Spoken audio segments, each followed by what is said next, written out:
Hello students.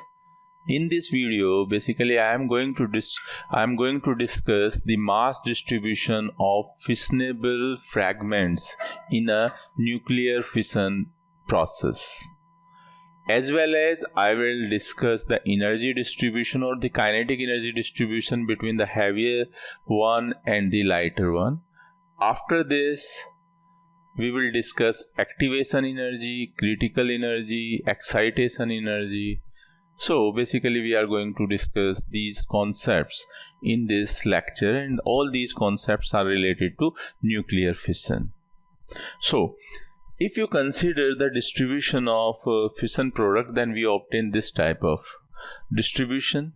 So when a fissionable nuclei undergoes, whenever you have a fissionable nuclei, it undergoes into fission, then it will split, or it will break into two nuclei. It will break into two nuclei, but these two nuclei will not be stable, rather they will be radioactive nuclei, and again they will decay and they will form the stable nuclei. Finally, end product, you are going to get stable nuclei. And this decay of these radioactive nuclei can be by emission of neutron. They can also emit beta minus particles. They can also emit gamma radiation.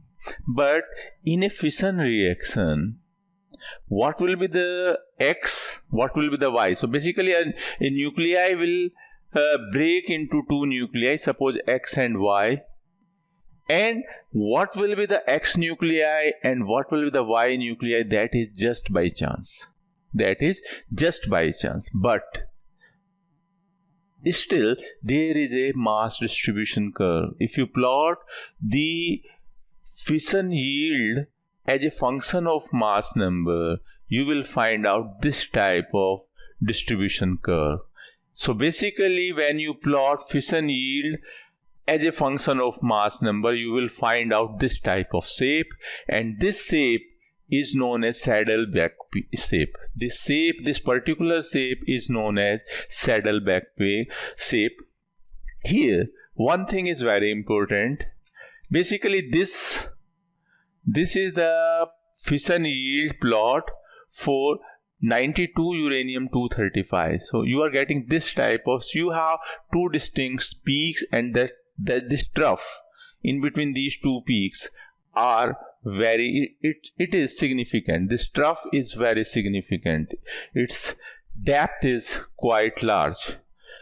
So you should remember this, that for the fission of 92 uranium-235 nuclei, you need just thermal neutrons.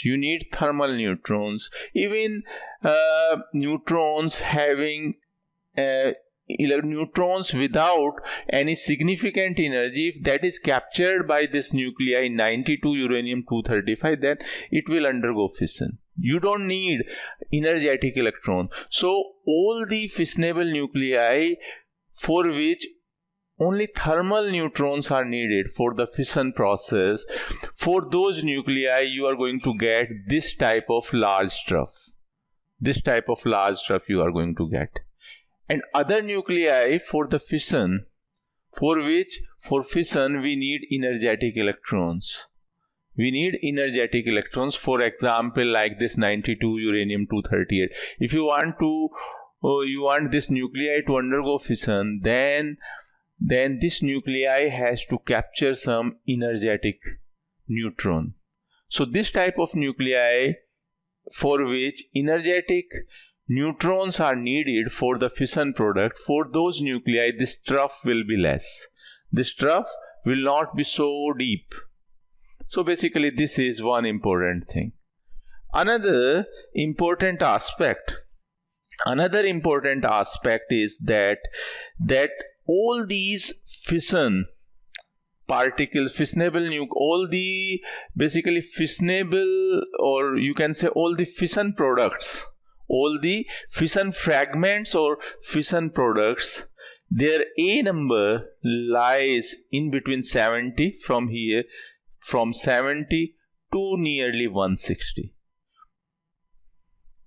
So all the fissionable products, their E number will lie in this range. Another important aspect is that Z number lies in between 30 to 65. Apart from this, their Z number will lie in between in this range. So fissionable fragments have their mass number and their charge number. They will have in this range. So this is the range for fission fragments. For fission fragments, this is the range for A number and charge number. Now another important aspect is this peak. This peak will be nearly at 95. You are going to find out this peak. This peak is, so basically one of the peak will be around 95 and second peak, this will be roughly at 140. Second peak will be at 140, is nearly at 140. So if I write this as A1, this I'm going to write it as A2. So basically you are getting two peaks. One peak, heavier peak will be roughly around 140 and this lighter peak will be around 95. So basically there is a asymmetric mass distribution. So from this we can say that there is asymmetric. There is asymmetric mass distribution. Mass distribution. If you take this ratio, if you take the ratio A1 is to A2, then this will be nearly 2:3. This will be 2:3. So mass distribution in fission is asymmetric and mass ratio of fission product is 3:2 or 2:3. This is lighter to heavier, this will be 2:3. So this is the ratio of fission products. This is ratio of masses of fission products.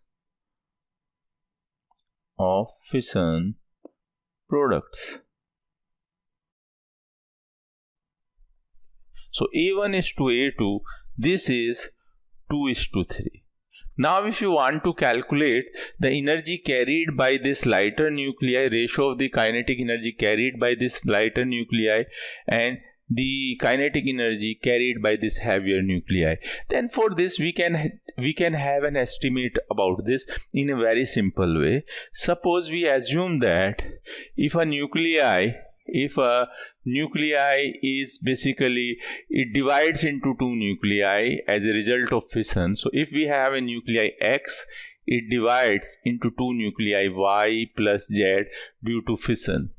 And suppose this is lighter one, its mass number is A1, its mass number is A2. We can find out the ratio of their kinetic energy. So if this nuclei is at rest, so automatically momentum of this Y plus momentum of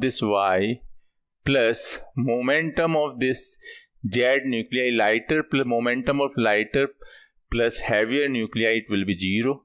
So their momentum will be equal in magnitude but opposite in direction. They will have equal and opposite momentum. Suppose I am representing this as M1, this will be PZ. I am representing this as M1 V1 and this is suppose M2 V2. Then the kinetic energy of the lighter nuclei, this K1 by K2. This is the lighter nuclei, kinetic energy of lighter nuclei. This is the kinetic energy of heavier nuclei. This will be equal to half of M1 V1 square divided by half of m2 v2 square. This half will be cancelled out, and here in place of v1, I can write m2 v2 upon m1. This will become m2 square v2 square upon m1 square divided by this m2 v2 square. So this v2 square will be cancelled out, and you are going to get this ratio m2 by m1. m2 is roughly a2. This is 140 divided by 195. This will be 140 divided by 95. So this kinetic energy ratio K1 by K2 is nearly 3:2. So the ratio of the kinetic energies will be K1 is to K2. It will be roughly 3:2. This will be the ratio of their kinetic energy. So this is all about the distribution of fission products. Another important term that is usually used in case of fission, that is known as excitation energy. The term that is very important in case of fission products or fission process, that is known as excitation energy. Another is known as activation energy or critical energy. So first I am going to define this excitation energy. I am going to define this excitation energy with the help of an example here. Suppose 92 uranium. So first is excitation energy. Excitation energy. First is excitation energy. What is the meaning of excitation energy? I will explain you with the help of an example like 92 uranium. Suppose we have this nuclei, fissionable nuclei 92 uranium 235. It captures a neutron 0n1. As a result, the compound nuclei, when this nuclei captures this 0n1, so basically a compound nuclei will be formed, and this will be 92 uranium 236. And here you will always find out a star is here. This star means this nuclei is in the excited state. So what is actually happened in this process? When this nuclei captures this neutron and this 92 uranium 236 nuclei is formed, in this process energy is released. Some energy will be evolved, you can say, and that energy that is evolved, that will be with this nuclei 92 uranium 236. 92 uranium 236. And due to this energy, this nuclei 92 uranium 236, it will move to some excited state. So the energy due to which this nuclei is in the excited state, or the energy released when this neutron is captured by 92 uranium 235 nuclei, that is known as excitation energy. So excitation energy is the energy released when 92 uranium 235 captures a neutron to form the compound 92 uranium 236 star nuclei. So excitation energy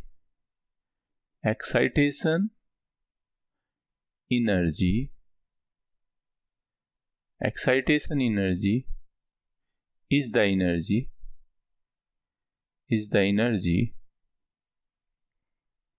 that is released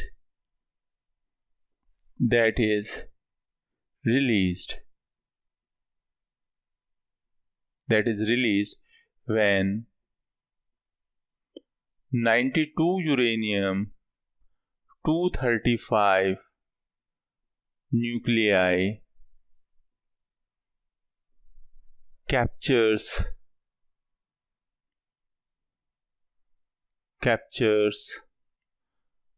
0 and 1 a neutron and forms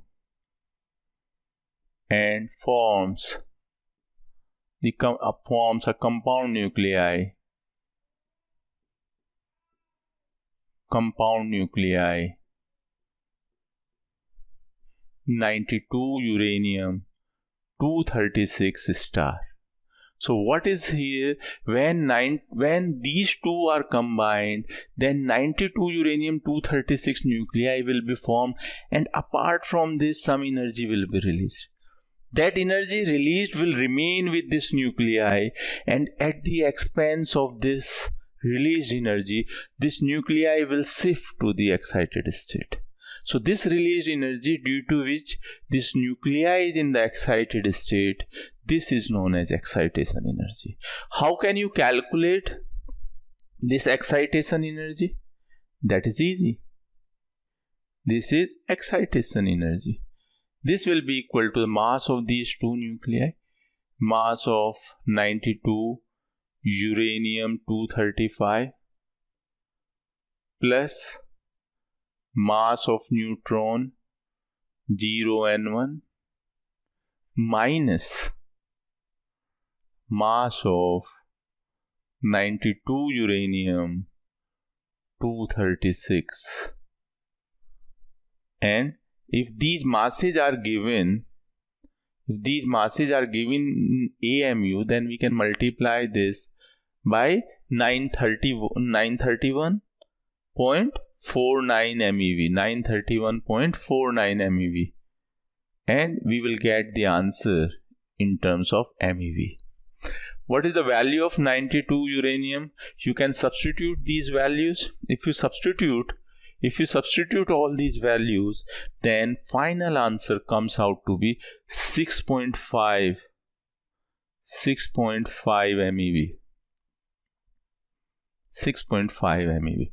So basically, this compound nuclei has this 92 uranium 236 nuclei will have this much amount of extra energy, and due to this energy, this will be in the excited state. So this is excitation energy. Another is activation or critical energy. Another is activation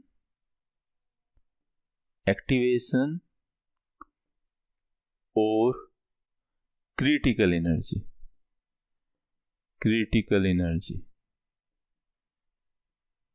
What is the meaning of activation or critical energy? What is the meaning of this activation or critical energy? Basically, when you have a spherical nuclei in the equilibrium, due to the excitation energy, basically it starts oscillating. It will undergo stretching type of process, and due to which it will convert into ellipsoid, and then it will go into the dumbbell shaped. But these two dumbbell shaped, so basically you will have this type of nuclei. Here, this will be a positive charge center, this will be a positive charge center. So they have to overcome. When a nuclei is splitting into two nuclei, this will split into two nuclei. And when this process takes place, then these two nuclei have to overcome the Coulomb barrier. So this activation or critical energy is the energy needed to overcome the fission barrier. So basically there is a fission barrier here. This process needs a minimum amount of energy that is needed. And if these two nuclei want to separate, then these two nuclei have to overcome that barrier. And the energy needed for this process, that is known as activation or critical energy. So activation or critical energy is the energy needed,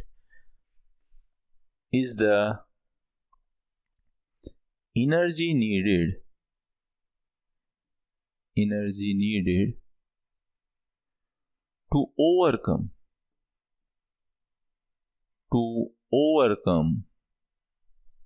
the fission barrier.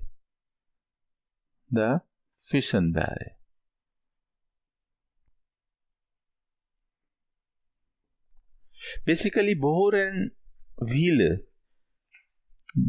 Wheeler, they calculated this critical energy on the basis of liquid drop model, and the expression for this critical energy, E critical, this expression is equal to 0.89 e to the power 2 by 3, this is the mass number, minus 0.02, this will be Z minus 1 upon a to the power 1 by 3, and this will be in MeV.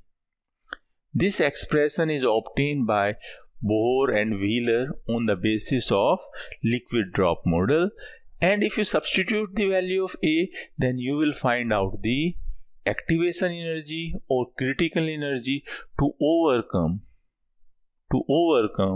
the fission barrier, energy needed or required to overcome the fission barrier. If you consider the case of 92 uranium-236, this critical energy is 6.2 MeV. So for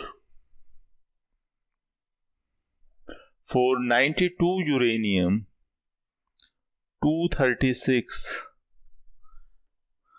the critical energy is equal to ECR. This is equal to 6.2 MeV. This is 6.2 MeV. Now here, so this is activation or critical energy. Now here, for the case of 92 uranium-235, here you can observe these two energies. This is excitation energy. So when this neutron is captured by 92 uranium-235, this energy is released. This is 6.5 MeV. This is 6.5 MeV, and the energy required to overcome the fission barrier is 6.2 MeV. So here in this case, this E excitation, this energy released, excitation energy, is greater than E critical. So here, when neutron is just captured by this 92 uranium-235, then so much amount of energy is released that is even greater than the energy required to overcome the fission barrier. So in case of, due to this reason, in case of 92 uranium-235, you need only thermal neutrons. So due to this reason,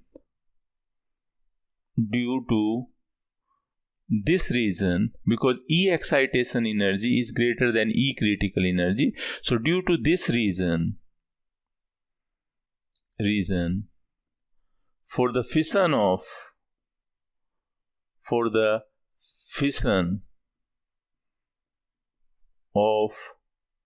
92 uranium-235 nuclei,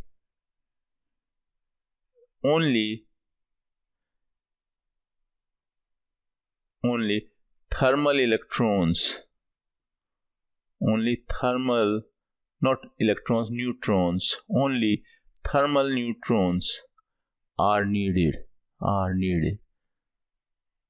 So what is the needed?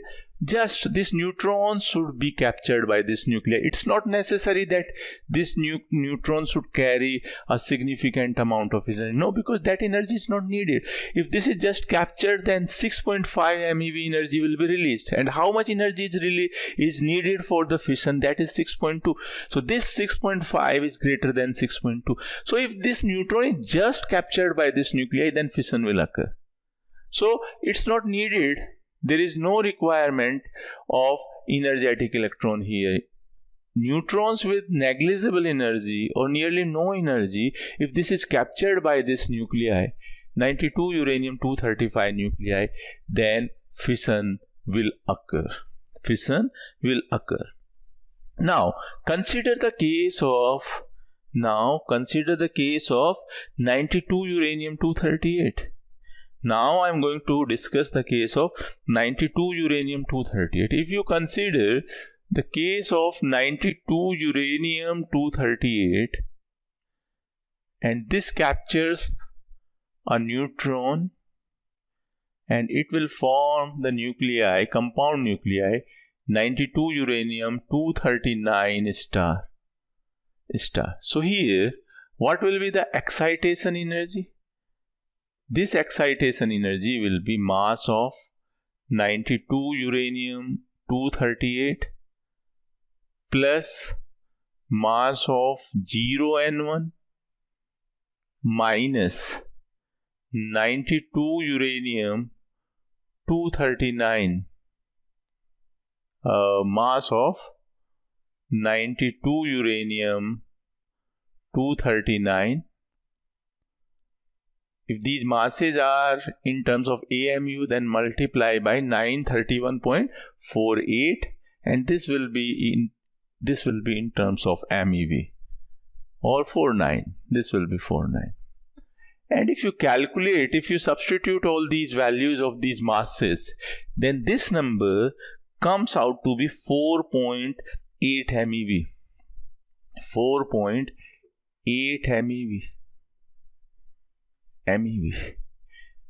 Now calculate the critical energy for this nuclei 92 uranium-239, and if you calculate, next is you calculate the E critical energy for this 92 uranium-239 by using this formula. This comes out to be 6.6 MeV.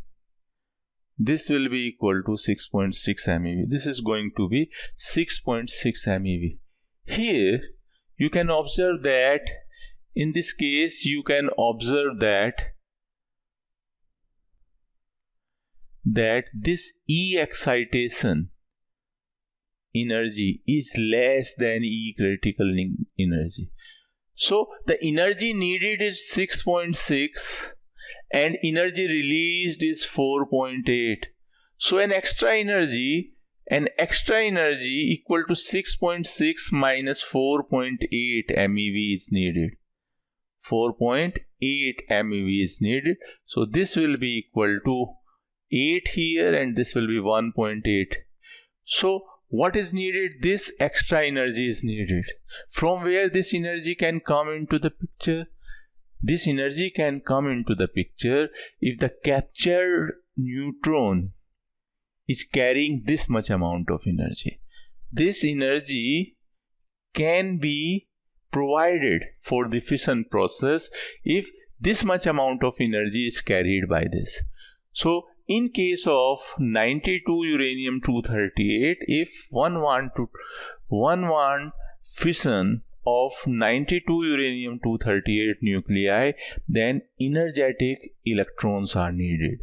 So you can write, so for the fission of 92 uranium-238 nuclei, energetic